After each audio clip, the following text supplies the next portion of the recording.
आप सबका बहुत बहुत स्वागत है परम सत्य प्रमाणित और प्रायोगिक चैनल पे, जहाँ पे विज्ञान के ढांचा पे भी अगर मैं सत्य को प्रमाणित करूँ तो भी मानना ही पड़ेगा उस महा और परम सात्विक चैनल पे।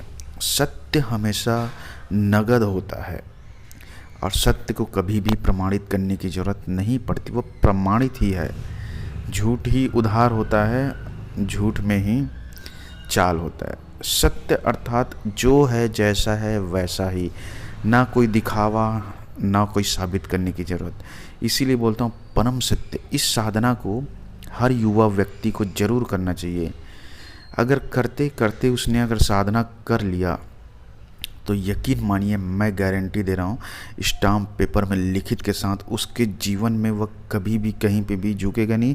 राजा की तरह, सम्राट की तरह हर जगह पूजा जाएगा और हर जगह उसका ही चलेगा, क्योंकि सत्य ही राजा है, सत्य ही सम्राट है। सत्य अर्थात शिव। शिव के अधीन हर व्यक्ति है। शिव के अधीन सिर्फ व्यक्ति नहीं है, पूरा ब्रह्मांड है, अनंत है।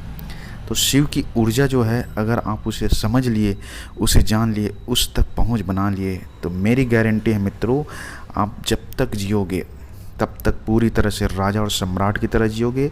और यहाँ तक कि मृत्यु को चुनने का अर्थ यह है कि जब आपकी इच्छा होगी, जब संपूर्ण जीवन को भोग लोगे, हर उत्तरदायित्व, हर जिम्मेदारी को निभा लोगे, तब आपकी इच्छा से आप यमराज को बोलोगे कि अब मुझे ले जाओ। आपने अक्सर बुजुर्गों को सुना होगा, मैंने तो अपना अपना हर कार्य कर दिया, अब भगवान मुझे चाहे तो ले जा सकते हो। एक तरह से वह बुजुर्ग जो है उस अवस्था में है अभी। तो वही अवस्था की बात कर रहा हूँ जहाँ पे आपको पूर्ण रूप से मृत्यु के ऊपर भी नियंत्रण होगा। नियंत्रण अर्थात अपनी मर्जी से ही जाएंगे। यह मर्जी और प्रकृति, यह स्वतंत्रता या प्रकृति, यह बंधन उसी व्यक्ति को देता है जो सत्य की साधना कर लिया था। अर्थात अगर आप इसे समझें अपने हिसाब से, अगर संसार के हिसाब से, तो व्यक्ति को कार चलाने की स्वतंत्रता सरकार उसे ही देती है जिसके पास ड्राइविंग लाइसेंस है। यह प्रमाणित हो जाता है कि वह व्यक्ति कार चला लेता है, इसीलिए ड्राइविंग लाइसेंस वाले को अथॉरिटी है, वह कहीं पे भी, कहीं पे, किसी भी जगह कार को चला सकता है। उसी तरह से मृत्यु को अपनी मर्जी से प्राप्त करने का अर्थात जब पूर्ण रूप से संसार को भोग ले, उसके बाद इच्छा कोई बाकी ना रहे, तब यमराज को बोले, तब वह अपनी मर्जी से जा सकता है। यमराज भी वहाँ पे मजबूर है, उसे मजबूर नहीं कर सकता, उसके मर्जी से लेकर जाएगा। प्रकृति हर बंधन खोल देती है, सिर्फ सत्पुरुष के आगे नतमस्तक है। जैसा कि मैंने बताया है कि हर देश में अपना अपना कानून चलता है, वैसे ही हर जगह एक कानून और संविधान है। इसी तरह प्रकृति का भी संविधान है और प्रकृति के संविधान का मालिक सिर्फ शिव है।